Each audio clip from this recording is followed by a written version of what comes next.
불사 전에 인사합시다. 반갑소, 고맙소, 건강하소, 행복하소, 사랑하소. 한때 유행했던 말이 뭐가 중한디 하는 말이 있었습니다. 그 말 속에는 바로 방금 우리 실행론에서 읽은 바와 마찬가지로 모든 것은 다 안에 있는데 밖에 있다고 생각하고 밖이 중요하다고 생각하면서 살아가는 우리의 삶을 꼬집은 말이라고 저는 생각합니다. 뭐가 중요한지도 모르고 눈에 보이는 그 현상에만 놀아나고 있는 우리들을 어쩌면 준엄하게 꾸짖는 말씀이라고 생각합니다. 뭐가 중요한데? 진짜 중요한 것은 모르고 가짜를 보고 우리는 그것이 중요하다고 생각하고 살아가고 있다. 우리의 삶이 전부 다 바깥에만 관심이 있다 이 말이죠. 예를 들면은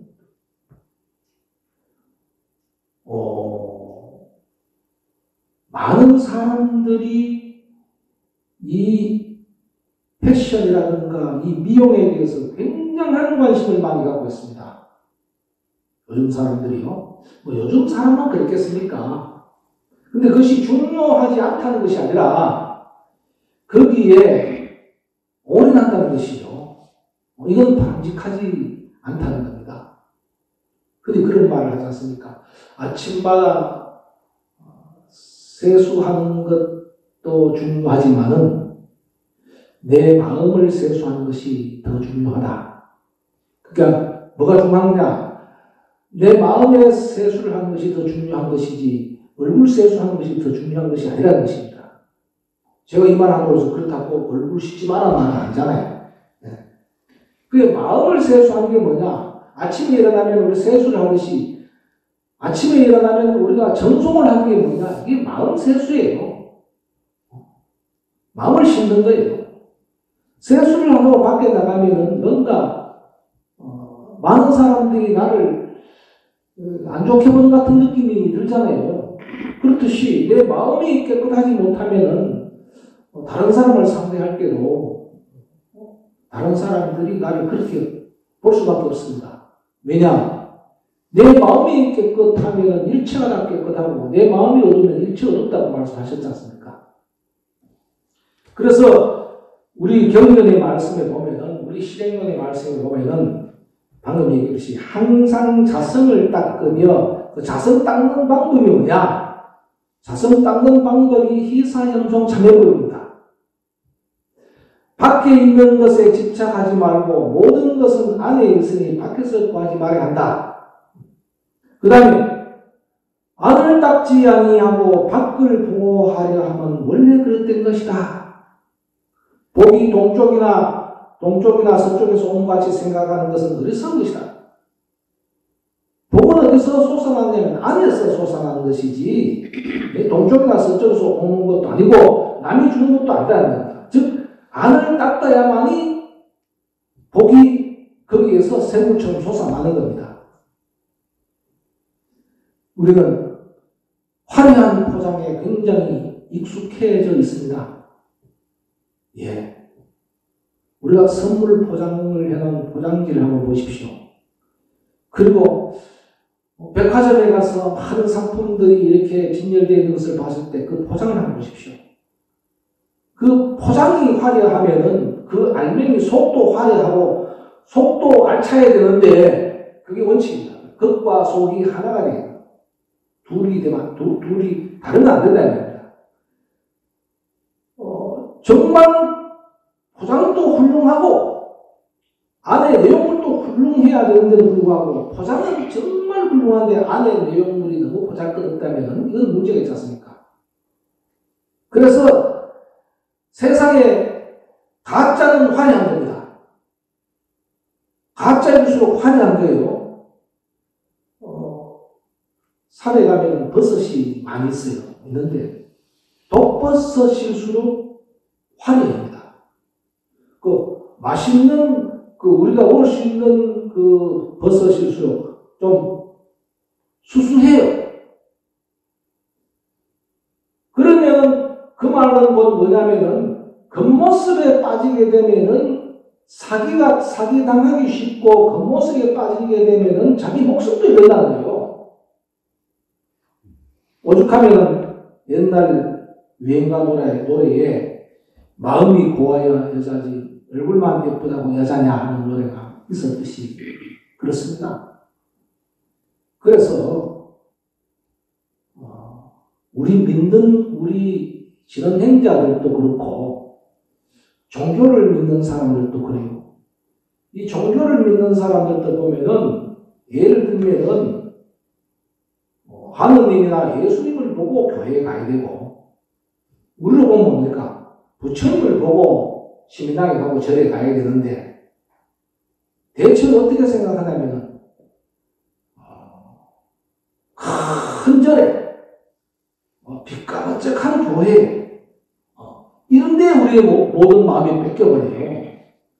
그래서 이 종교도 말입니다.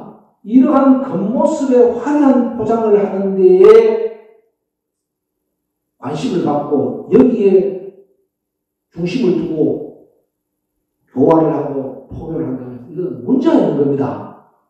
근본적으로. 물론 교화하는데 도움이 되겠지만은 그것이 근본이 되지 않는다는 것을 가르쳐줘야 되는 겁니다.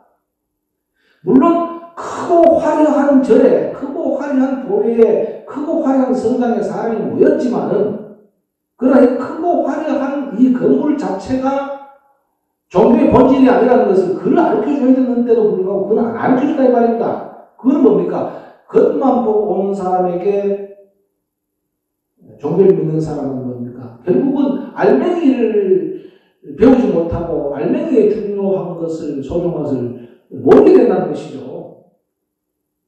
그래서 근데 이런 말을 합니다. 스님 보러 절에 오지 말고, 스님 보러 절에 오지 말고 부처님 보고 절에 오라. 그래서 이제 건물이 크고 화려하냐, 그리고 거기에 계시는 스님이 잘생겼느냐, 그 스님이 말을 아주 잘 하시느냐, 이게 중요한 게 아니라는 겁니다. 물론 포장도 중요하지만요. 그래서 겉을 보고 절에 오지 말고 속을 보고 절에 오라 하는 말씀이 그래서 있는 겁니다.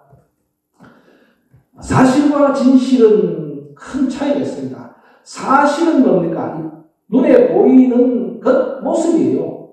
팩트라고. 근데 진실은 그게 아니에요.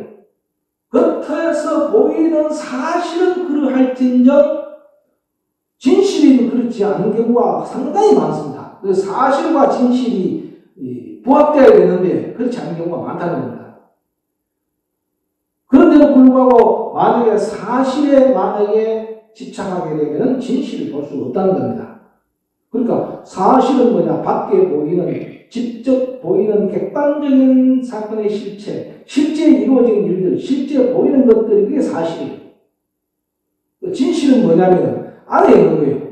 사실 속에 감추어져 있는 본질적인 것이고 그것은 거짓이 없는 참이고 그런 겁니다. 그래서 진실이라는 것은 거짓이 없는 사실이 그게 진실이고 그래서 그들이 말할 때 이런 말을 합니다.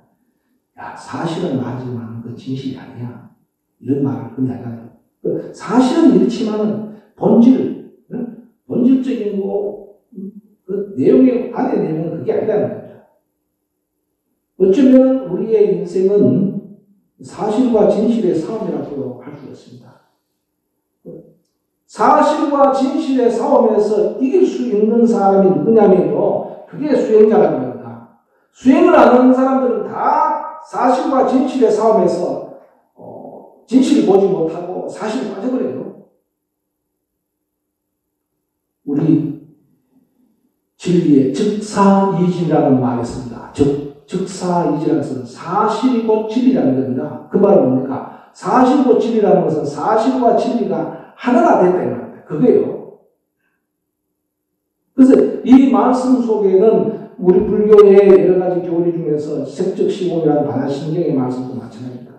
세계 눈에 보이는 저 세계는 뭐냐? 사실의 세계요. 공은 뭐냐? 안에 보이는 진실의 세계라는 겁니다. 그래서 색적시공이라는 것은 겉에 보이는 사실의 세계와 안에 있는 진실의 세계가 하나라는 것이 이게 색적시공이에요. 조금 전에 말씀 속에서 회말취고라는 말씀도 있어요. 회말은 만날 현자요. 말은 끝이라는 뜻입니다. 끝을 만나서 겉을 보고 만나. 겉을 만나서 취본, 근본을 취한다. 근본을 만난다는 겁니다. 쉽게 말씀드리면은 나뭇가지를 보지만은 만져보지만 회말 나뭇가지를 만져보지만은 이 나뭇가지는 뭐냐? 저 뿌리와 하나라는 거죠, 하나. 나뭇가지가 튼튼하면은 뿌리가 튼튼한 것이고, 나뭇가지가 죽으면 뿌리가 죽는 거예요. 그러니까, 회말취고라는 것은 뭐냐면, 사실을 보고 진실을 볼 줄 아는 눈을 회말취고라고 해요.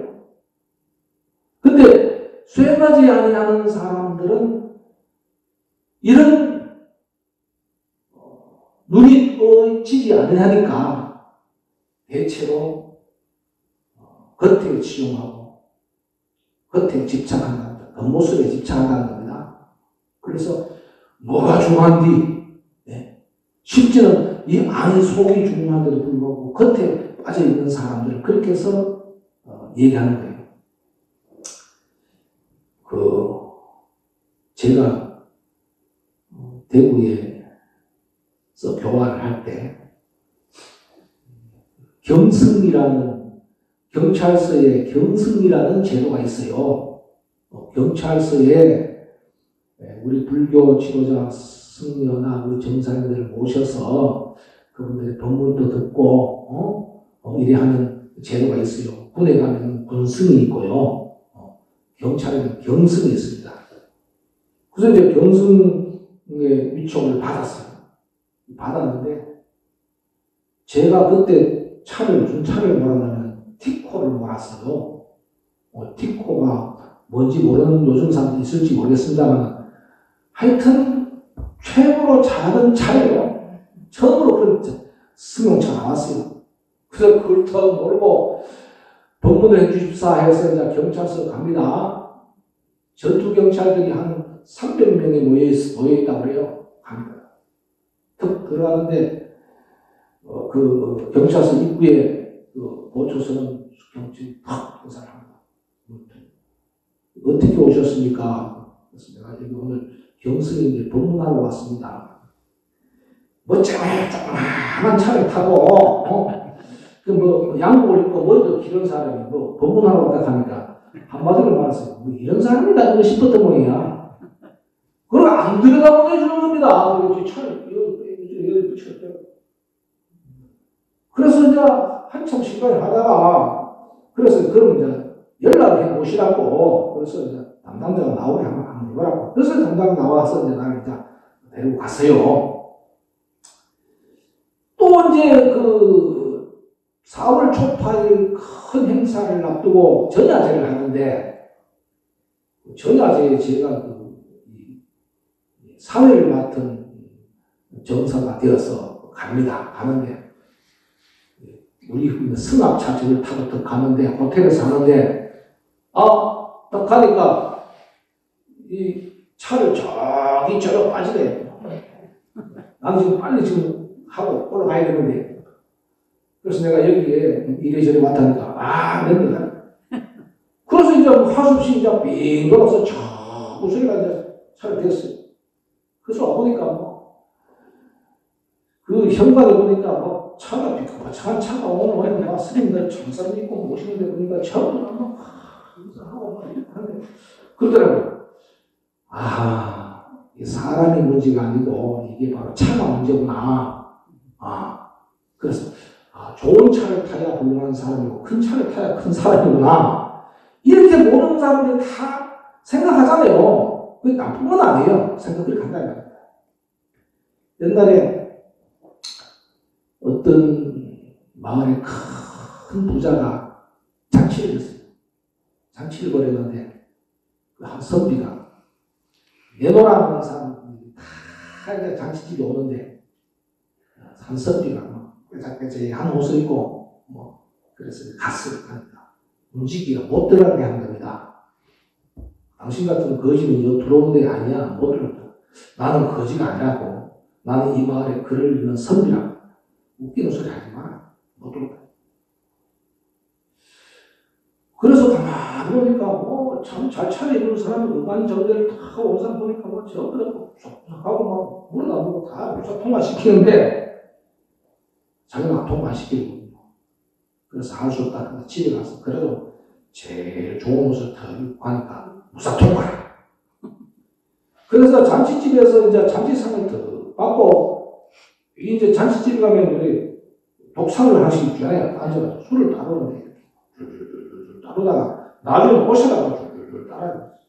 옆에 있던 사람이 왜 그 옷에다가 술을 따르니까 내가 이 잔치집에 내가 이 초대받은 것은 내 몸이 초대받은 것이 아니라 이 옷이 초대받아서 이 옷에 고맙다고 내가 이렇게 한다고.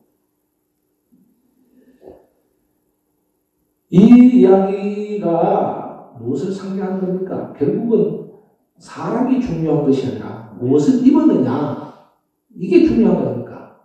그렇게 이게 뭐가 중요한데를 모른다는 거죠. 이러한 일들이 우리 지금 중생 세계에서는 우리 일반 세계에서는 비일비재하게 일어나고 있으니까 그걸 꼬집어서 무엇이 중요한지 뭐가 중요한지 모르고 살아가고 있단 말입니다. 지죽을 줄 모르고 살아가고 있는 거예요. 그래서 부처님께서는 열반경에서 사의법이라는 것을 설해 주셨어요. 네 가지 의지해야 할 수행자가 네 가지 의지해야 할 발언법이 있어요. 그러니까 우리 수행자들이에요. 실제는 이 수행자라는 것은 출가 수행자를 얘기하지만 출가 수행자뿐만 아니라 우리가 제가 수행자를 다 포함해서 하는 얘기입니다. 첫째, 법을 의지하되 사람을 의지하지 말라고 했습니다. 수행자는 뭐냐? 법을 의지하는 겁니다. 사람을 의지하는 게 아니에요. 아까 앞에서 제가 말씀드렸듯이 덕일정사를 보고 이 무예시민당에 오면 안 된다는 겁니다. 덕일정사는 여기 있다가 몇 년 후면 또 떠나요. 그죠? 덕일정사님 보고 시민당에 오면 안 되는 거예요. 누굴 보고 와야 되냐? 부처님을 보고 법을 보고 진리를 보고 시민당에 나와야 된다. 마찬가지로 절에도 마찬가지입니다. 절에도 보니까 스님 보고 절에 가는 사람은 어떤 사람인가 하면 그 사람 평생 그 절에 계시니까 그 스님이 평생 살아 계시니까 언젠가는 그 스님도 열반하시는데 그럼 열반하시면 따라서 열반할 겁니까? 그 스님 다른 데 가면 따라가잖아요. 그럼 그 스님 돌아가면 따라갈 겁니까? 아니잖아요. 우리는 법을 보고 부처님을 보고 절에 보고 부처님을 보고 법을 보고 신당에 오는 거 아닙니까? 그래서 뭐가 중요하냐 이 말입니다. 법이 중요하냐 부처님이 중요하냐 정산이 중요하냐 이렇게 봤을 때 정산이 또 중요하죠. 그죠? 나도 중요한 사람이에요. 그렇지만 나는 부처님과 나는 중요한 사람이 아니고 나는 법보다 중요한 사람이 아닌 거예요. 그리고 어떤 사람은 완전히 그냥 사람에 빠져가지고 있는 사람이 됐어요. 사람에 빠져있는 사람들. 지금 정치판들을 가만히 보면요. 그 중에서 사람에 빠지는 사람들이 많아요. 사람이 절대 빠지는 거예요. 그 다음에 두 번째는 뭐냐면은 지혜를 의지하되 분별의식을 의지하지 마라. 지혜와 분별의식은 지를 의지하되 식을 의지하지 마라. 식이라는 것은 뭐냐면 좋다 나쁘다 분별하는 거예요. 지혜라는 것은 뭡니까? 평등한 거예요. 세상의 모든 것을 다 평등하게 보는 것은 지혜의 눈이고요. 좋다 나쁘다 해서 보는 것은 그 분별하는 분별의식이에요. 우리는 참 너무나 많은 분별의식을 갖고 있습니다. 분별의식을 갖고 있어요. 그래서 수행자는 분별의식을 버리고 식을 버리고 지혜를 얻으려고 노력하고 그 지혜에 의지해야 되는 겁니다. 깨달음을 뭐라고 표현하면 전식득지라고 해요. 깨달음을. 전식이라는 것은, 식이라는 것은 바로 분별의식입니다. 분별의식을 바꿔서 되돌려서 득지, 지혜를 얻으라 합니다. 그러니까 깨달음은 우리가 지식에 빠져있는 그 지식, 의식의, 분별의식의 세계에서 벗어나서 지혜를 얻는 것이 그게 깨달음이다 이 말입니다. 깨달음을 얻기 위해서 수행하는 우리가 지식에 의지하고 식에 의지하면 안 된다 이 말입니다. 그런데 식에 의지하는 사람들이 참 많아요. 어떤 사람은 이런저런 얘기하면 아이고 정사님 저는 불교 교인에 대해서는 척척박사가 다 압니다. 한때 제가 대구에 있을 때 대구에 보면 운불련이라는 택시가 있어요. 택시 운전하는 불교연합회라고 해서 오늘 저에서 이제 그 분들 모아서 이제 교육도 시키고 하는데 불교 얘기를 하시는데 막 척척박사라고 나도 불교 박사인데 내보다 더 잘 알아. 말씀하고. 그래서 아는 게 전부가 아닌 거죠, 그죠? 아는 게. 그 다음에 세 번째 뭐냐면 뜻을 의지하되 말을 의지하지 마라. 뜻을 의지하되 말을 의지하지 마라. 그렇게 말 자체에도 그 성말이 있는 거예요. 예를 들면 애를 보고 아이고 저 밉상, 아이고 저 밉상, 저 못내미 이러잖아요. 그러면은 겉에 뜻은 뭡니까? 겉에 말로는 뭐냐? 못났다. 정말 보기 싫을 정도로 못났다 이 말이거든요. 그런데 속뜻이 그 뜻이 아니잖아요. 너무 이뻐서 반어법을 쓰는 경우가 있잖아요. 이런 경우를 우리는 모르고 그 속뜻을 모르고 그 말에 그냥 의지해가지고 그게 전부 그냥 우리가 빠져서는 안 된다 이 말입니다. 그런 게 많습니다. 예를 들면 우리 종교님 말씀 속에도 옛날에 종교님께서 친정 가지 마라 그랬어요. 친정 가지 마라. 친정 가면 외로라 그랬습니다. 그러니까 늘 친정에 가서 살포하고 친정에서 뭐 해가오고 친정에 가서 뭐 의지하고 자꾸 이러니까 그래서 가지 마라 하는 거지. 아니 어떻게 낳아주신 부모님이 계신 친정을 가지 마라 하는 말이 어디 있겠습니까? 그러니까 그 뜻이 뭐냐? 내가 친정에 너무 의지하니까 그게 왜 의지하는 게 외도예요. 외도라는 것은 뭐냐면은 집착하고 의지하기 때문에 외도라는 거예요. 내가 친정에 집착하고 의지하지 않으면 외도가 아니죠. 그런데 친정에 가는 것 자체를 외도로 우리가 안다는 그건 뭡니까? 결국 뜻을 의지하되 뜻을 의지하지 않고 말을 의지해서 그렇다는 겁니다. 그 다음에 요의법문을 의지하되 불요의법문을 의지하지 마라. 이거 좀 굉장히 어려운 말인데 그럼 요의법문이라는 것은 뭐냐면은 처음과 끝이 다 갖추어져 있는 완벽한 그런 법문이 그게 요의법문이고 한 과정만 얘기하는 법문을 불요의법문이라고 얘기해요. 비유한다면 어떤 사람이 말을 하는데 앞뒤 문장 다 빼고 중간에 속 빼가 얘기하잖아요. 그거만 얘기하고 그거 진실인처럼 얘기하잖아요. 그거만 싹 빼면 그건 불요이고요. 전체를 다 하면서 있는 요의법이라는 것입니다. 진리의 세계에서 보면 이렇습니다. 인과법은 뭡니까? 속죄라고 합니다. 속죄. 인과법을 믿되 인과법에 집착하면 안 돼요. 인과법을 믿는 것은 뭡니까? 속죄고, 인과법에 집착해버리면은 이거는 문제가 생깁니다. 왜냐? 부처님의 인과법은 뭡니까? 모든 요소가 모여서 어떤 것이 나타난 현상이에요. 근데 그 요소가 다 사라지면 없어지는 거예요. 그래서 아까 얘기했듯이 성적시공도 그렇게도 설명이 되는 겁니다. 드러나는 이 현상은 뭡니까? 드러나 있는 현상은 인연의 집합체, 인연이 흩어지면 공이 되는 거예요. 그러니까 우리가 수행을 할 때에 자, 나는 병고해탈이 있고, 나는 가난해탈이 있고, 나는 불나의 고통이 있고, 나름대로 어떤 고가 있어서 해결을 하려고 우리는 서운하잖아요.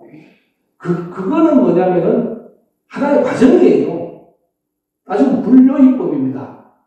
그 과정입니다. 그것이 잘못됐다는 것이 아니라 그것을 밑바탕을 해서 요이법으로 나아가는 하나의 과정이에요.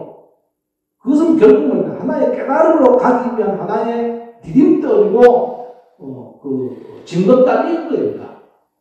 내가 지금 병고와 가난고와 어떤 불화고가 있는 가운데서 내가 해탈할 수 있습니까? 내가 깨달음을 얻을 수 있습니까? 이걸 다 해결해야 되잖아요. 그런데 우리는 뭐냐면, 어떤 분은, 나는 신당에 왔는데 병고 해탈을 하고 왔어요. 그럼 병고 해탈을 하면서 그 사람에게 구경성불의 진리의 말씀을 통해서 이어줘야 되는데, 내가 병고 해탈 다 끝나면 뭡니까? 나는 좀 딱 그러고, 이제 신당에 나도 된다. 이런 분들이 있잖아요. 네. 그런 분들이 뭐냐면은 쉽게 표현하면은 불로이법에 의지하고 있다. 우리의 요이법은 뭐냐? 깨달음의 세계로 가는 그 길이, 그게 근본 그 길이 요이법이라는 겁니다. 자, 여기서 제가 좀 색깔이 좀 다른 색깔이 있잖아요. 법과 지혜와 뜻과 요의법문과 요거는 같은 색이고, 사람과 분별의식과 말과 불로의 법문은 색이 다르잖아요. 그러니까 뭐가 중요한지 이렇게 했을 때 앞에 있는 것이 중요하고 뒤에 있는 것은 덜 중요하다는 말입니다. 근데 이것도 중요하지만은 진짜 중요한 것은 이게 앞이 중요한 것인데, 우리는 늘 뭐가 중요한지도 모르고 이 뒤에 있는 것이 중요하다고 생각하고 여기에 빠져서 살아가고 있다. 이렇게 빠져서 살아가면은 결국은 중생의 삶을 살 수밖에 없는 것이고, 앞에 것이 중요하다고 생각하고 수행을 하게 되면은 우리는 깨달음의 세계에 이르게 된다는 겁니다. 불교는 행복에 이르는 종교요. 즉 행복은 그걸 깨달음이라고 얘기합니다. 깨닫기 위해서 우리는 불교를 믿고 진행에 나오는 겁니다. 그렇다면 이 네 가지 법이 중요하다. 이 법에 의지해야 되고, 그뿐만 아니라 모든 것은 다 안에 있는 것이지 밖에 있는 것이 아니고, 또 겉이 중요한 것이 아니고 속이 중요한 것이다 하는 것을 분명히 인식하시고 아시고 이렇게 실천을 할 때 우리가 소원하는 바를 성취할 수 있다는 것을 말씀드립니다. 우리 시민진리는 깨달아서 실천해야 하는 진리이다라고 실행론에서 종교님은 설하셨습니다. 무엇을 깨달아야 하느냐? 제일 큰 깨달음은 실천적으로 봤을 때는 내 허물을 깨달아야 된다고 했습니다. 내 허물을 깨달아야 된다. 그 다음에 허물을 깨달았으면 어떻게 해야 되느냐? 그 허물을 없애기 위해서 실천해야 되는 겁니다. 일체 모든 고는 내 허물에서 시작됩니다. 누가 주는 것이 아니라 내 스스로 지은 허물에 의해서 고는 시작되는 겁니다. 그러면 그 고를 해탈하려면은 내 허물을 알아야 그 허물을 없애는 실천행을 할 것 아닙니까? 그래서 내 허물을 알기 위해서 염송을 하는 거예요. 내 허물을 알기 위해서 희사를 하는 거예요. 내 허물을 알기 위해서 참회를 하는 거예요. 결국은 우리가 하는 희사염송 참회법은 내 허물을 알기 위한 수행법입니다. 그래서 확실하게 내 허물을 알게 되었다면, 아하, 종조님께서는 내 허물을 구체적으로 알아야 된다고 했습니다. 그 말씀은 뭡니까? 구체적으로 알아야 구체적으로 없애죠. 그죠? 구체적으로 없앨 수 있다는 겁니다. 그래서 또 그 없애는 법을 또 뭐냐면, 그 없애는 법도 희사염송 참회법이에요. 그러니까 깨닫는 법도 희사염송 참회법이요, 실천하는 법도 희사염송 참회법입니다. 희사염송 참회법을 우리가 흔히 그냥 한마디로 표현하면 염송이라고 하고, 그냥 또 더 갖춘 구체적인 말로 하면 삼밀관행법이라고 얘기합니다. 삼밀관행법을 할 때 우리는 희사염송 참회법이 다 들어가 있거든요. 예를 들어 봅시다. 우리가 아침에 정송을 할 때 어떻게 합니까? 정송을 한다면 먼저 희사를 하고, 참회를 하고, 염송을 하고, 또 참회하고 마치잖아요. 이게 정송법의 기본 차례예요. 기본 패턴입니다. 그러니까 삼밀관행을 염송한다 하면은, 삼밀관행한다, 염송한다 그러면 거기에는 희사염송 참회법이 기본이 되고 근본이 된다는 겁니다. 이렇게 하게 되면은 내 마음이 밝아져서 천지와 부모 은혜의 지중함을 깨치게 되어서 참회를 하게 된다고 했습니다. 종조님께서 깨달으신 그 내용을 종사에서 살펴보면 그렇게 나옵니다. 농림촌에서 묵자리는 엄마니 반배물 염송을 해서 천지가의 은혜의 지중함을 깨치할 때 되어서 깨달음을 얻으셨다. 그렇게 나와 있어요. 그러니까 내가 은혜의 지중함을 깨치게 되어서 그 은혜에 보답하지 못하는 행을 했던 것을 그걸 참여하는 거예요. 내가 그 은혜에 배반했던 것을 참여하는 겁니다. 은혜를 알게 되는 것을 뭐라고 하냐면 그걸 지은혜라고 해요. 알자 은혜자, 은혜를 아는 것. 이거는 뭐냐면 은혜를 아는 것이 바로 깨침이요. 그 깨침은 뭐냐면 바로 지혜인 거예요. 우리 불교는 뭐냐면은 지혜와 자비의 구족이거든요. 불교의 목적은 뭡니까? 지비이덕의 구족입니다. 지비이덕을 구족한 것이 그게 깨달음이에요. 지혜와 자비를 완전히 갖추는 것이 그게 깨달음인데, 그러니까 심인지를 깨닫는 것은 바로 지혜이고, 그 다음에 그 심인지를 깨닫는 것은 바로 내 허물을 깨닫는 것을 말하는 것이고, 실천하는 것은 뭐냐면 허물을 없애는 실천이거든요. 허물을 없애는 실천이 뭐냐면은 삼밀관행을 하게 되면 내 마음이 밝아져서 천지 부모 은혜의 지중함을 은혜를 받는 보온행의 희사를 하게 된다는 겁니다. 그 앞에서 제가 말씀드렸죠. 삼밀관행 희사염송 참회는 깨치기 위한, 지혜를 깨치기 위한 수행이요. 또 삼밀관행 희사염송 참회법은 뭐냐면 자기의 실천하기 위한 수행법입니다. 그래서 삼밀관행 즉 은혜를 보답하는 행을 보온이라고 하고 은혜를 아는 것을 지은이라고 합니다. 지은 보온은 깨침이요 실천이요 지혜의 자비라는 겁니다. 근데 핵심은 바로 어디 있느냐? 바로 우리 허물을 깨치는 데 있고 그 허물을 깨치고 나는데 그 허물에 대한 나의 실천이 있다는 겁니다. 그 실천이 뭐냐? 이게 보온행입니다. 그래서 은혜를 아는 것은 지으는 참회에서 일어나는 것이고, 그 다음에 은혜를 갖는 것은 보온이고, 보온은 바로 희사가 근본이라는 겁니다. 그래서 참회를 통한 지으는요, 모든 것이 인연으로 동체고, 모든 것이 부처라는 것을 깨치게 되는 것입니다. 그래서 모든 것이 다 은혜롭고 존경하지 않을 수 없습니다. 왜냐? 모든 것이 다 부처인데. 부처님의 은혜는요, 절대적입니다. 부처님의 은혜는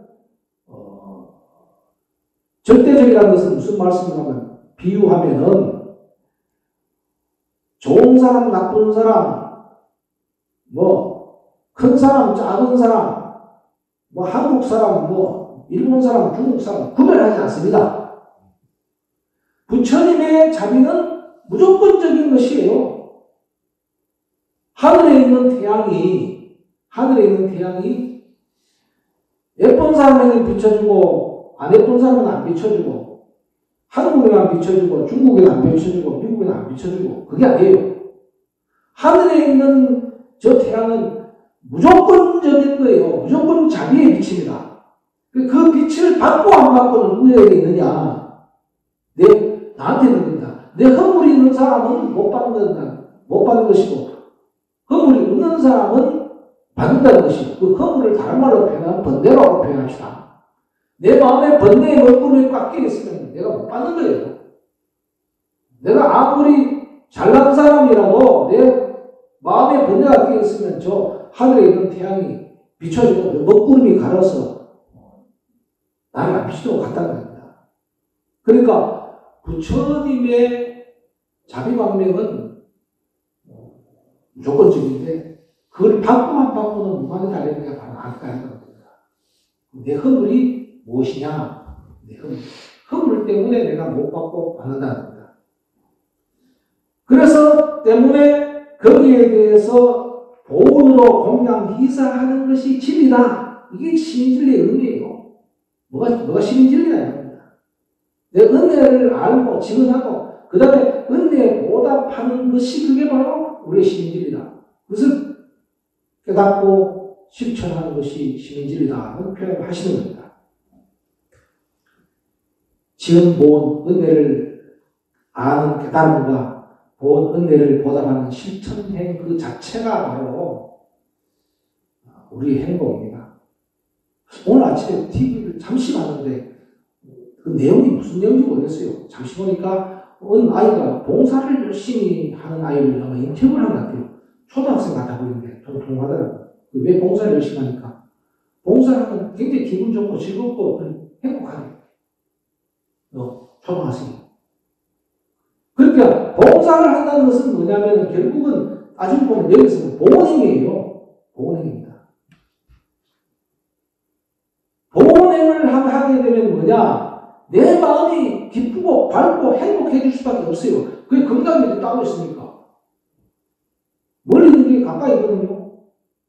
내가 서 있는 이 자리가 행복하면 건강이고 이 자리가 불행하면 그게 지옥인 거예요. 그래서 종조님은 은혜는 평생으로 잊지 말라고 했습니다. 은혜는 평생으로 잊지 말라는 것은 뭡니까? 은혜를 알고 그 은혜에 보답하라. 은혜를 알고 은혜에 보답하는 것이 지은 보이고 은혜는 평생을 잊지 말라 하시는 말씀입니다. 그래서 은혜를 알고 은혜에 보답하게 되면은 나의 삶이 긍정적이고 적극적인 삶이 될 수밖에 없어요. 긍정적이고 적극적인 삶을 사는 사람은 그입니다. 생기 발랄하다는 표현을 합니다. 생기, 기가 막 발랄하고요. 다른 말로 신바람 나는 거예요. 신바람 나는 거예요. 사람들이 신바람이 나요. 네. 이게 바로 뭐냐? 긍정적이고 적극적으로 사는 삶이 칭찬하고 장점 보고 복지 있는 것입니다. 행복과 건강은 멀리 있는 것이 아닙니다. 지옥은 어디 있느냐? 지옥은 바로 여기 있다고 했습니다. 수원은 일시라고 두지 말라. 수원을 가지면 그게 지옥이에요. 수원은 부정적이고 소극적인 거예요. 남 흉보고 단점 보고 화학 키우는 게 그게 불행이고 지옥이라는 겁니다. 저는 종전에 수없이 많은 말씀 중에서도 은혜는 평생을 잊지 말고 수는 일시라도 두지 말라 하는 이 말씀이 참 소중한 말씀이라고 생각하고 저는 마음에 새기고 실천하려고 노력합니다. 은혜를 알고 은혜를 보답하는 이것이 바로 시민진리다 하는 것을 말씀드립니다.